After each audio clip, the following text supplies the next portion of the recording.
Bismillahirrahmanirrahim. Assalamualaikum warahmatullahi wabarakatuh.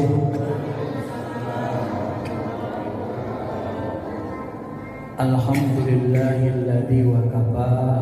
Asyhadu an la ilaha illallah wa asyhadu anna Muhammadar Rasulullah Mustafa. Allahumma shalli ala sayyidina habibina syafi'ina wa maulana Muhammadin wa ala alihi wa sahbihi ajma'in, amma ba'd. Bapak Ibu yang dirahmati Allah, dalam satu hadis Nabi berpesan kepada Abu Dzar, "Ya Abu Dzar, la anta'udu fatu'allimu baban minal ilmi khairul laka an tusalliya al-furqah." Hai Abu Dzar, di pagi-pagi hari kau keluar, kemudian kau menuntut ilmu, mengikuti majelis taklim, membahas satu bab dari agama ini, itu lebih utama daripada ibadah 1000 rakaat, daripada sholat sunnah 1000 rakaat. Syekh Abdul Qadir Jilani mengatakan ada hadis-hadis lemah, tetapi hadis lemah ini bisa dimaknai, diambil maknanya itu sebagai motivasi ibadah. Nabi mengatakan dalam hadis lemah itu, tafakkur sa'atan, satu saat, khairul laka min ibadati al-fisanah, lebih baik bagi engkau daripada ibadah 1000 tahun. Hadis lain, tafakkur sesaat itu lebih baik dari ibadah 60 tahun. Jadi banyak hadis yang seperti ini walaupun lemah-lemah. Kata Syekh Abdul Qadir Jilani, kenapa tafakkur itu walaupun sesaat lebih baik dari 1000 tahun, ada yang lebih baik dari 60 tahun dan seterusnya. Ya, mungkin juga ada pendapat ulama lebih baik dari 80 tahun. Itu disebabkan bidang ilmu yang kita pelajari. Kalau ilmu yang kita bahas, kita pelajari tentang Allah, tentang ma'rifatullah, mengenal Allah, tauhid yang utama, maka ini lebih baik dari ibadah 1000 tahun. Kok bisa begitu? Sebab kalau Bapak Ibu beribadah 1000 tahun lamanya tetapi tidak mengenal Allah, lebih baik Bapak Ibu sholat 2 rakaat, ibadah 1 jam, tapi kita kenal siapa itu Allah yang kita puji, kita sembah. Sebab kalau kita sholat 1000 tahun tak tahu, kita tak kenal siapa yang kita sembah, tidak bisa lebih utama daripada 2 rakaat saja tapi tahu kita siapa yang kita sembah. Tak boleh begitu. Lalu kenapa bisa lebih baik dari 60 tahun? Itu berkaitan dengan bidang ilmu, kewajiban agama. Jadi kalau kita membahas kewajiban agama begini, supaya ibadah kita benar, bagus, ilmu fikih, ilmu syariah, ilmu fikih yang pokok-pokok, ini lebih utama daripada ibadah selama 60 tahun menurut hadis-hadis lemah itu. Kalau hadis sahihnya tadi, satu bab lebih utama dari sholat 1000 rakaat. Jadi sebenarnya sangat rugi kita kalau umur kita itu kita tidak gunakan untuk menuntut ilmu. Karena menuntut ilmu, majelis taklim itu kita hadiri dengan ikhlas, kita bahas dengan ikhlas, itu lebih utama dari sholat 1000 rakaat. Bapak Ibu pernah sholat 1000 rakaat? Sholat sunnah? Pernah? Tak pernah. Maka sebelum memulai majlis taklim, niatkan kita iktikaf. Niat iktikaf di masjid ini, ya. Dan sambil menunggu isya, itu kita dinilai dalam hadis sahih sama dengan sholat. Walaupun kita duduk iktikaf, dianggap dihitung sholat, catatannya catatan sholat, ya. Jadi dianggap beribadah terus. Nah, itulah keutamaan menuntut ilmu. Bapak Ibu yang dirahmati Allah Subhanahu wa taala, yang lalu kita telah membahas tentang wudu ya. Rukun wudu sudah selesai. Nah, saya tentang wudu ya. Sekarang kita coba membahas lanjutkan bab fikih tentang najis. Ya, najis. Babun najasah, bab najis. Hiya kullu muskirin ma'in kal khamri wa hiyal muttakhadatu mimma'il 'inabi. Najis adalah setiap zat cair yang bisa memabukkan, kullu muskir. Jadi semua yang memabukkan seperti khamar, ya, yang khamar itu diambil dari perasan anggur yang dibusukkan. Ya, perasan anggur kering. Ini termasuk najis.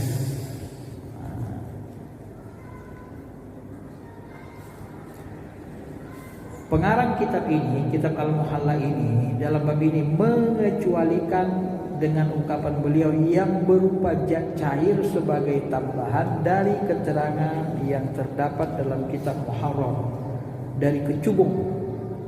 Nah, ini kalau ada jenis tumbuhan kecubung, saya pun kurang kenal ini. Sini kecubung katanya. Kalau kecubung ini jenis tumbuhan yang bisa digunakan untuk membius, gitu kan? Yang sejenisnya dari jenis rumput yang bisa memabukkan. Nah, maka hal ini ketika dikonsumsi hukumnya haram, hanya saja tidak dihukumi najis. Ini pula. Jadi kalau herbal dia, tumbuh-tumbuhan, walaupun haram dia dimakan buat mabuk, tapi dia tidak tergolong najis kecuali khamar, ya. Minuman yang cair tadi. Kalau kecubung ini kan tidak cair gitu ya. Itu dikatakan Imam Nawawi dalam kitab Ad-Daqaiqnya. Kemudian dalam keterangan ini katanya dijelaskan bahwa kecubung jenis tumbuhan yang bisa digunakan untuk membius tidak dihukum najis. Artinya perkara-perkara yang bisa menyebabkan hilangnya kesadaran akal pikiran namun bukan berupa zat cair. Nah, ini kuncinya. Karena dia tumbuh-tumbuhan, bukan zat cair. Karena dia tumbuhan zat padat, tidak dipandang najis meskipun haram memakannya karena memabukkan. Ini yang pertama. Jadi yang pertama najis itu adalah khamar. Khamar itu dianggap najis dalam fikih. Yang kedua, termasuk dari benda najis adalah anjing dan babi serta keturunan dari keduanya, anak-anaknya maksudnya ya, anak-anak anjing. Ini hewan anjing dan babi dianggap najis.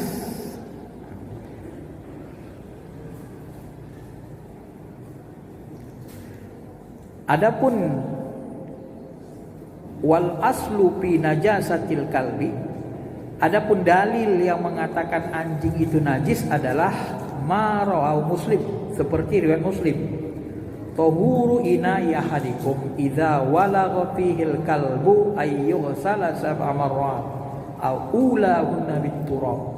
Sucinya bejana kalian, ya, tempat makanan kalian, ketika dijilati anjing, bagaimana cara mensucikannya? Harus diapai yughsala sab'a, harus dibasuh 7 kali, sab'a marrat, ulahunna biturab, dan salah satunya dibasuh pakai tanah atau debu. Jadi turab tanah sebenarnya ya, tanah yang bersih. Maka nanti ini termasuk dalam golongan najis berat. Kenapa? Karena susah membasuhnya, mensucikannya. Ya. Artinya kata beliau, perkara yang bisa mensucikannya, babi merupakan hewan paling jelek statusnya dibanding anjing. Sebab babi tidak boleh dimanfaatkan sama sekali, lain halnya dengan anjing. Nah, jadi babi ini Pak semuanya haram, ya, tak bisa dimanfaatkan sama sekali. Lebih najis dari anjing. Kalau anjing ini masih bisa dijadikan hewan burung. Sebagian sahabat menggunakannya sebagai hewan berburu. Maka sebagian ada yang memelihara anjing orang Islam. Ada juga yang memelihara anjing. Ya, cuman kan menyusahkan. Namanya memelihara najis kan susah kita, Pak.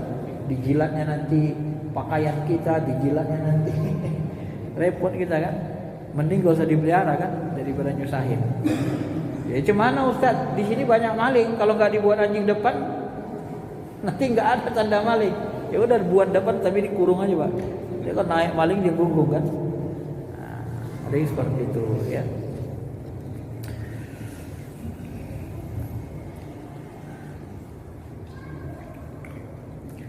Bapak Ibu yang dirahmati Allah Subhanahu wa taala.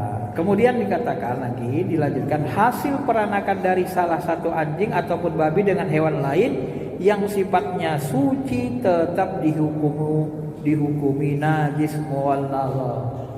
Jadi kalau mungkin terjadi anjing atau babi nikah dengan kambing, kalau mungkin gitu ya. Tahu-tahu lahir anaknya. Anaknya jadi apa? Anjing kambing gitu ya. Allah, apa memang ada begitu ya? Ya bisa buster gitu ya, blaster gitu, bisa nggak kayak gitu? Kalau manusia bisa ya, orang Eropa sama orang Mabar misalnya gitu kan bisa. Nah, kalau anjing sama kambing bisa nggak kawin pula? Wallahualam ya, saya pun nggak ngerti binatang ini, dokter binatang ngerti. Nah, kalau bisa terjadi begitu kata ulama, anaknya ya tetap najis mual aja, tetap najis. Iya. Nah, ini lagi yang aneh. Uniknya ahli fikih ini langsung dia berpikir ke depan kan, kalau hal ini juga termasuk ketika peranakannya merupakan hasil perkawinannya dengan manusia, meski peranakannya itu tidak berbentuk manusia. Ngeri ya? Bisa nggak manusia nikah sama anjing atau babi? Allah ya. Imam Romli mengatakan, berfatwa, ketika hasil peranakan dari keduanya dengan manusia itu bagian atasnya berbentuk manusia dan bagian bawahnya tidak, maka dihukumi suci. Ya, separuh manusia separuh anjing. Bisa nggak gitu, Pak? Kok ulama fikih ngomong kayak gitu ya? Jangan-jangan ada kejadiannya. Sampai ada pengandaian begitu.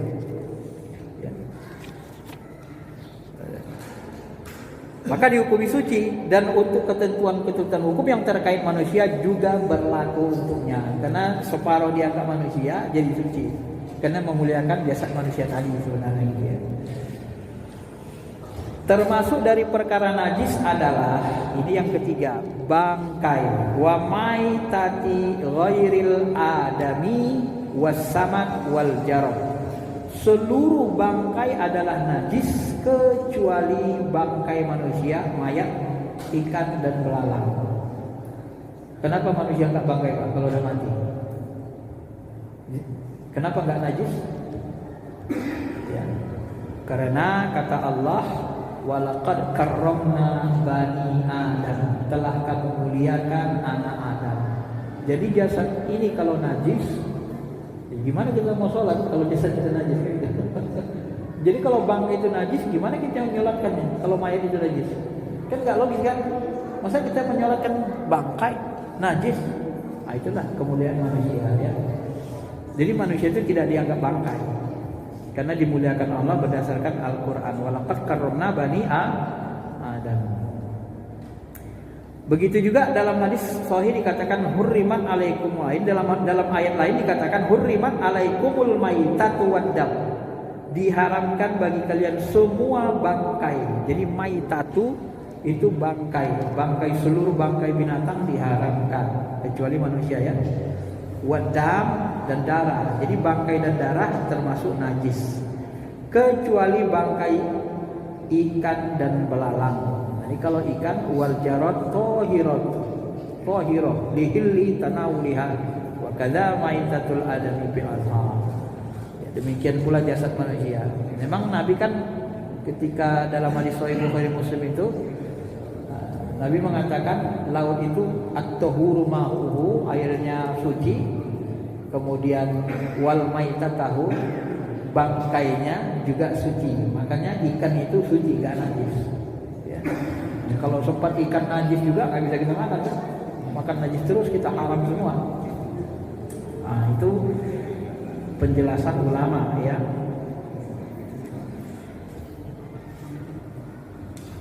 Jadi kesimpulannya kata beliau, tidak dihukumi najisnya manusia sebab kematian mereka, baik statusnya kafir atau muslim. Kafir pun enggak dianggap najis ya. Karena disebut Bani Adam, anak Adam. Anak Adam itu masuk muslim, masuk kafir. Di situ lapasnya anak Adam. Yes. Yang dikehendaki dengan bangkai adalah hewan yang sifat hidupnya telah hilang dengan sebab penyembelihan yang tidak sesuai syariat. Jadi hewan ini pun Pak, jadi bangkai itu, nah begini dia. Yang dimaksud dengan bangkai, kambing itu kalau disembelih dengan halal dengan baik, bangkai kan? Tidak. Ya. Kalau bangkai ya haram kita makan kan? Nah, kambing disebut bangkai apabila kita menyembelihnya tidak sesuai syariat. Potong telinganya, potong kakinya, bacok lehernya, enggak boleh. Enggak main sembelih, enggak sesuai syariat kan? Maka nanti kalau kita potong kakinya dulu, enggak pakai syariat, kakinya jadi bangkai, enggak boleh dimakan gitu, daging kaki. Terputus dari jasad hidup, bangkai dia. Tapi kalau kita sembelih sesuai syariat, bismillahirrahmanirrahim, sembelih dia mati, itu enggak bangkai. Kenapa? Ya bangkai haram kan? Masa kambing haram kita makan? Logikanya sederhana sebenarnya. Jadi yang dimaksud bangkai di situ dalam fikih adalah apabila sifat hidupnya hilang sebab terjadinya penyembelihan yang tidak sesuai syariat gitu ya. Jadi kalau enggak sesuai syariat, penyembelihannya itulah yang disebut bangkai.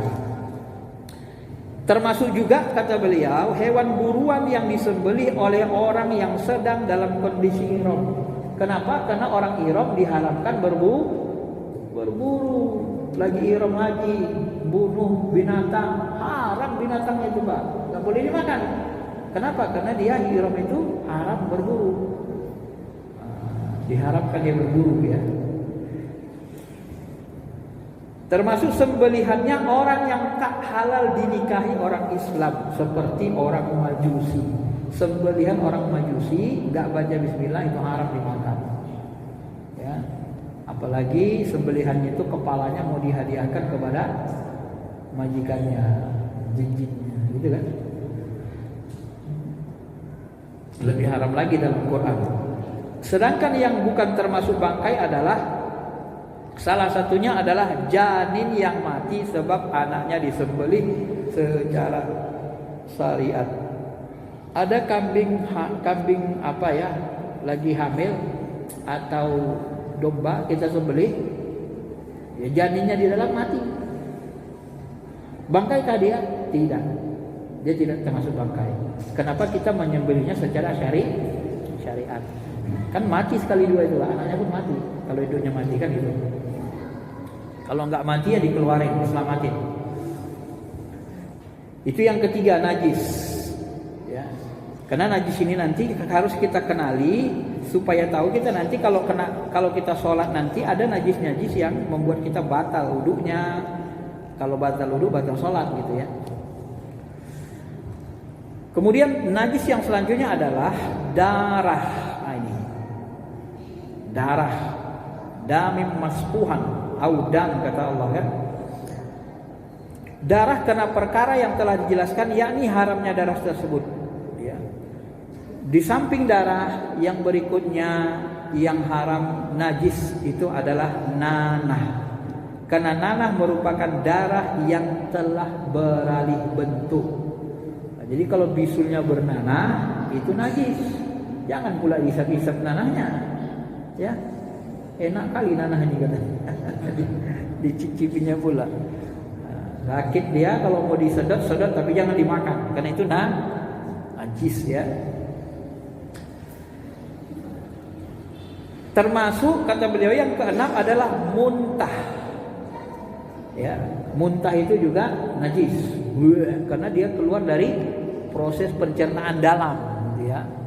Dia termasuk najis. Termasuk yang berikutnya yang keenam, kotoran hewan. Ya. kotoran hewan. Kemudian yang berikutnya, yang ketujuh, air seni kencing. Sebab kenapa air seni kencing itu najis? Sebab kita diperintahkan untuk menyucinya, membasuhnya. Kalau tak diperintahkan mencucinya, membasuhnya, berarti dia tidak najis. Logikanya kan begitu. Ulama fikih berpikirnya cerdas begitu, ya, lebih teliti dia. Itu berdasarkan hadis Sahih Bukhari, Muslim.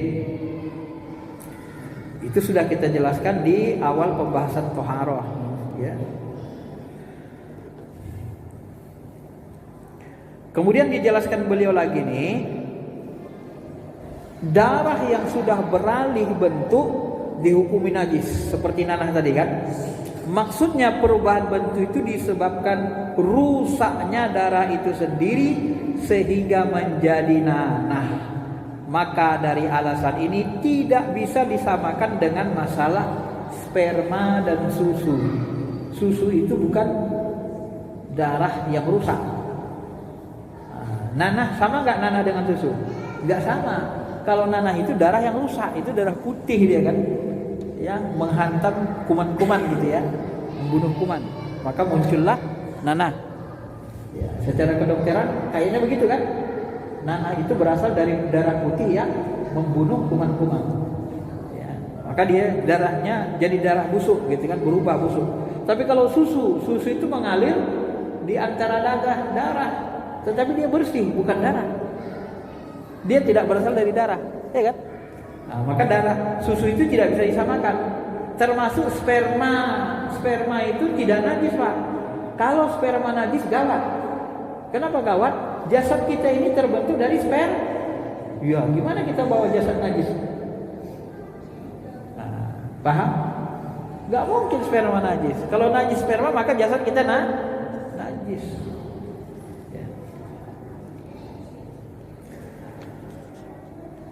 Meskipun katanya, malah di sini dia katakan, meskipun kedua ini hasil dari perubahan darah juga, namun tidak disebabkan rusak. Tapi tidak rusak gitu ya. Kalau nanah kan darah rusak gitu. Kalau susu tidak darah rusak. Ulama fikih memahaminya gitu. Tapi kalau dipikir-pikir, susu itu bukan darah ya.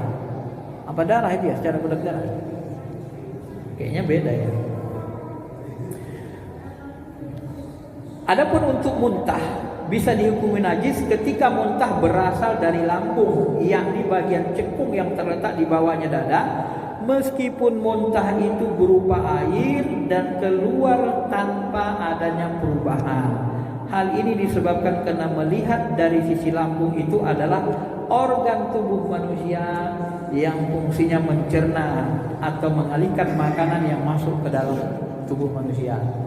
Karena dia sudah menjalani proses pembusukan tadi, maka muntah itu dianggap najis. Itu alasan ulama. Nah, bagaimana dengan mazi? Nah, saya tidak tahu Bapak paham nggak mazi? Paham Bapak beda mani sama mazi? Bapak paham? Hah? Waduh, ini pelajaran dasar sebenarnya. Bapak perlu ngaji kita. Nah, ini mohon maaf nih, karena ini masalah fikih harus dijelasin. Mazi itu, mohon maaf, begitu Bapak terangsang sama istri, keluar dulu di air kan, cairan kan? Nah, itulah mazi. Kalau udah keluar itu najis, Pak. Tapi kalau sperma, saat orgasme, sperma yang keluar itu nggak najis. Jadi cairan yang mendahului sperma tadi, itu najis. Nah, itu muncul ketika terangsang. Jadi beda. Kalau mazi itu dia lebih bening cairannya. Kalau mazi dia kental, kalau mani kental, gitu ya. Itu bedanya. Bisa dibedain Pak ya. Jadi kalau Bapak syahwat lihat cewek gemetaran keluar cairan, jangan langsung sholat, basuh. Najis itu nggak boleh dibawa sholat. Ya. Kadang-kadang mohon maaf juga habis kita sama istri, kadang-kadang sesudah keluar sperma muncul lagi cairan itu mazi ya kan? Kadang muncul begitu, nggak habis dia. Nah, maka tunggu habis dibersih dulu. Ya. Diperhatikan kalau masih ada cairan itu wajib dibasuh. Nah, Ini berdasarkan hadis Imam Bukhari Muslim dalam sebuah cerita sahabat Ali, mazi bisa keluar ketika meluapnya, wa yahsulu inda sauranish syahwat. Dia keluar ketika syahwat kita membludak. Muncul syahwat kuat, keluarlah dia dulu. Ya. Itu istilah orang apa namanya itu? Pre-nya ya, sebelum itu. Yang ke-9, kemudian yang ke-10 wadi dengan membaca sukun huruf wadi. Ya, dalnya sebagaimana kencing, wadi keluar setelah kencing atau ketika mengangkat sesuatu yang berat, dihukumi najis. Nah, ini juga termasuk najis wadi ini ya. Pokoknya seluruh yang keluar dari kubul dan dubur dari seni kita kecuali sperma itu najis. Dari dubur pun najis juga. Jadi kubul dan dubur itu dua-duanya najis kecuali sperma. Selainnya najis, ya Pak ya. Itu dibedain ya Pak. Hati-hati. Nanti kalau nggak paham nanti Bapak sholat aja kan masih ada cairan sholat aja. Nah, itu nanti karena azab kubur kita kan sama dengan kencing nggak bersih, kita diadab disiksa. Nauzubillah.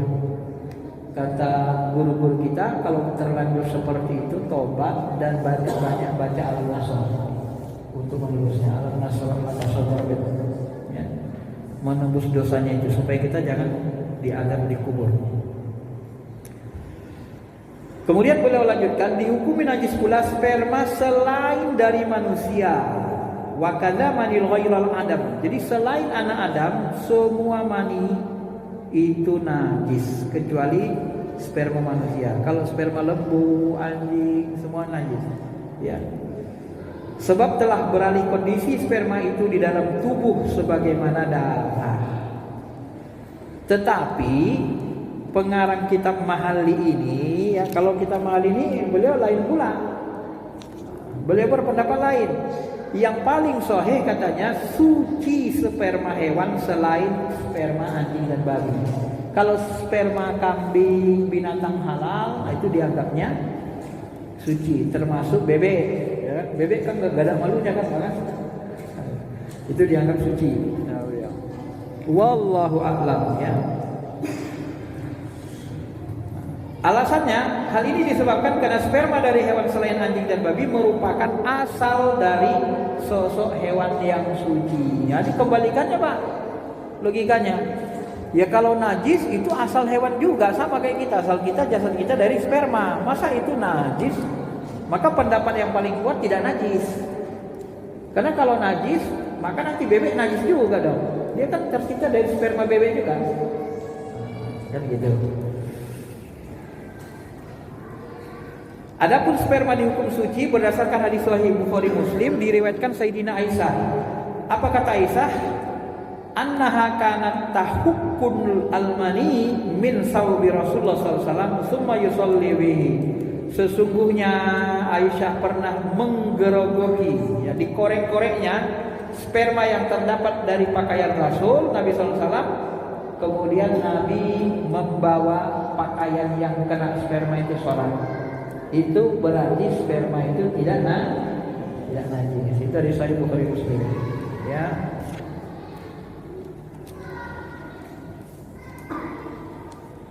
Adapun sperma anjing dan babi karena binatangnya najis disepakati secara pasti najis.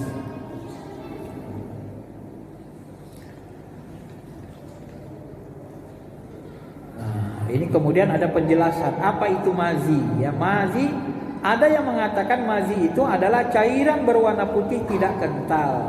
Ada mengatakan cairan berwarna putih yang kental di musim dingin. Kalau musim panas dia warna kuning tidak kental.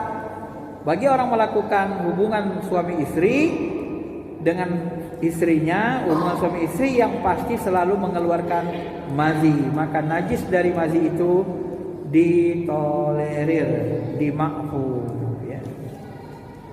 Nah, ini pula dimakfu katanya. Berarti tidak dianggap najis berat, najis ringan. Kemudian yang 12, apalagi yang termasuk benda najis? Walabani mala yukalu ghairil adami. susu hewan yang tidak halal dimakan dagingnya selain susu manusia. Ya, jadi susu hewan itu semuanya dianggap najis selain susu manusia, seperti susu dari keledai betina, sebab susu ini telah mengalami perubahan dari tubuh hewan sebagaimana darah. Ya. Adapun susu hewan yang halal dimakan, dagingnya dihukum suci. Jadi kalau susu lembu suci, dianggap suci ya.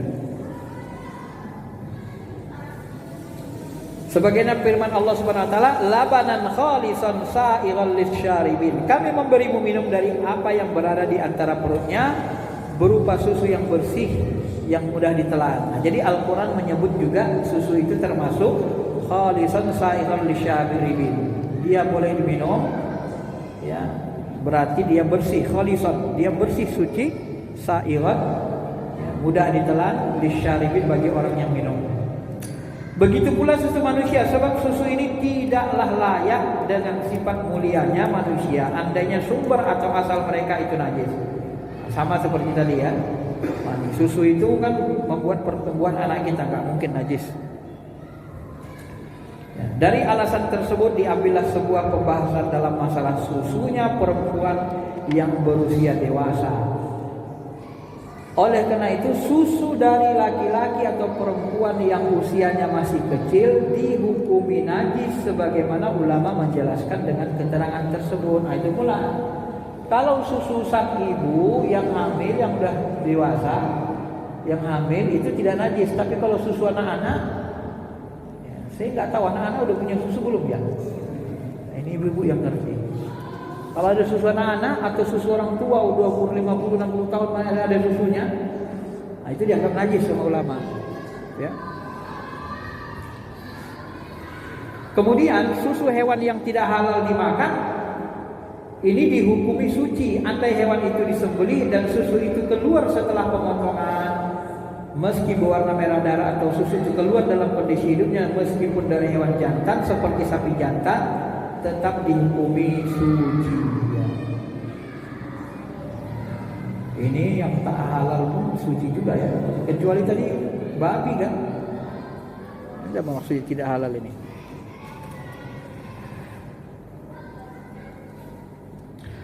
Kemudian beliau lanjutkan lagi, andai kata keluarnya susu itu setelah penyembelihan yang tidak sesuai syariat seperti tadi, maka susu tersebut dihukumi najis. Nah, jadi kalau disembelih sapinya tidak dengan syariat, ya main potong-potong saja, ya, atau disembelih orang majusi, nggak halal, maka susunya ikut nggak halal. Yang ke-15 yang termasuk najis adalah bagian tubuh yang terpisah dari hewan yang masih hidup. Nah, ini yang saya sebut tadi. Hukumnya sama dengan bangkai dalam sisi suci dan najisnya.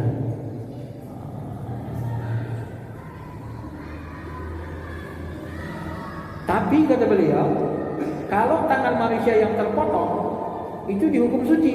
Nah, itu pula kelebihan manusia. Ya, beda dengan ekor kambing atau domba jantan yang terpotong dianggap najis. Tapi kalau tangan kita terpotong, itu dianggap suci, tidak termasuk najis. Kan ada orang tabrakan, putus tangannya itu dianggap suci. Tapi kalau kaki hewan dianggap najis, ya, karena dia tidak disembelih, terpotong saja begitu kan.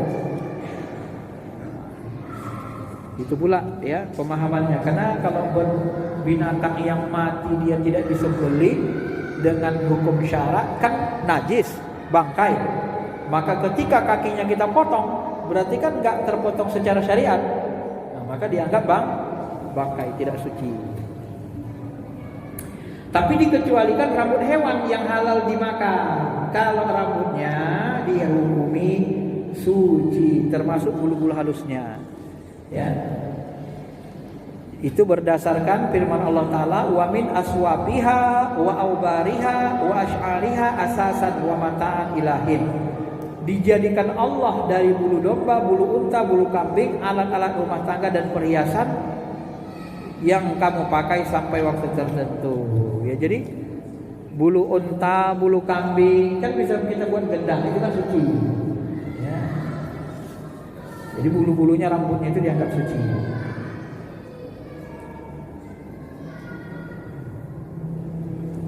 Nah, beda dengan rambutnya hewan yang tak halal dimakan, seperti keledai, maka rambutnya najis. Berarti rambut anjing babi juga najis. Kalau kita pahami ini, karena ulama menganggap itu najis karena dia tidak halal. Kalau rambut hewan yang halal dimakan dagingnya itu suci. Syarat sucinya apa? Selagi tidak lepas rambutnya itu tidak bersamaan dengan cuilan daging yang dituju. Jadi ketika bapak jambak kambing, tarik rambut kambing dijambak, terikut kulitnya pak, kulit kepalanya, najis jadi rambutnya gitu.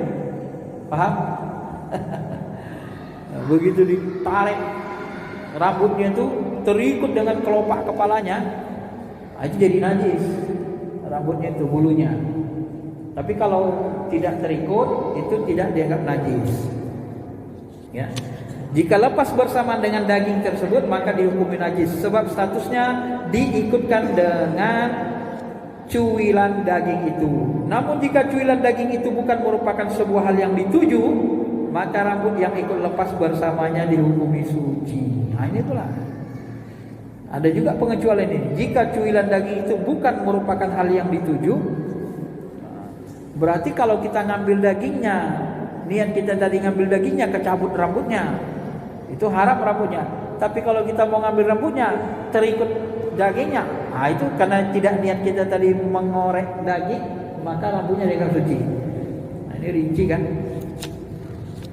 sampai rinci begitu penjelasannya. Bisa jam berapa?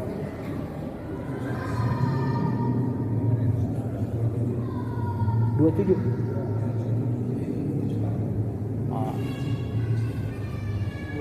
Ya.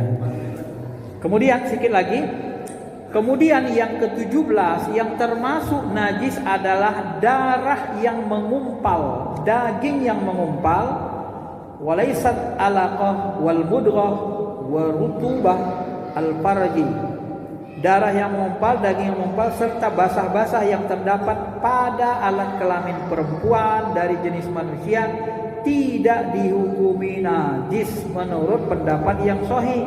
Kenapa kedua hal tersebut yang disebutkan ini, darah mengumpal, daging mengumpal, merupakan asal manusia sebagaimana sperma, sedangkan untuk ketiganya yang basah-basah dari alat kemaluan wanita disamakan dengan keringat. Nah ini untuk ibu-ibu ya, jadi kalau di dalam rahim itu kan ada darah mengumpal itu kan, itu tidak dianggap najis. Orang Jawa bilang kayak apa namanya, kembaran ya, adiknya ya, apa namanya, darah yang mengumpal yang asal penciptaan manusia ya, yang daging kita terbuat dari itu tidak dianggap najis, termasuk yang basah-basah cairannya yang mengikutinya. Tapi ada juga ulama yang mengatakan itu najis. Yang basah-basah berada pada alat kemaluan wanita yang keluar dari tempat najis, maka menajiskan kemaluan laki-laki yang menyentuhnya. Ini ada juga ulama yang menganggap najis. Ya, kalau untuk berkehati-hatian kita ya dicuci sajalah, bahas ya.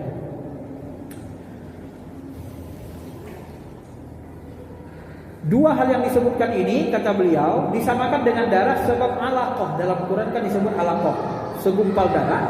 Sedang mudghah, segumpal darah yang mengeras menjadi potongan daging seukuran daging yang dikunyah. Adapun untuk cairan-cairan yang basah dari kemaluan selain manusia itu dihukumi najis. Dan najis juga telur itu berdasar atas najis yang terdapat dalam masalah ketiga. Jadi telur yang diiringi dengan cairan di luarnya najis. Jadi ketika keluar telur dicuci saja gitu Pak. Karena cairan yang mengiringi itu dianggap najis. Dalam fikih begitu ya. Nah, adapun cairan alat kemaluan wanita ini dibagi 3. Pertama, suci secara pasti, yaitu cairan yang muncul dari anggota bagian luar kemaluan wanita ketika dalam posisi jongkok. Kedua, suci menurut pendapat yang lebih sahih, yaitu cairan yang muncul di bagian yang mana bagian kemaluan laki-laki ketika dimasukkan akan sampai pada bagian itu. Ketiga, najis, yaitu cairan yang berasal dari bagian belakangnya anggota yang telah dijelaskan dalam pembagian kedua.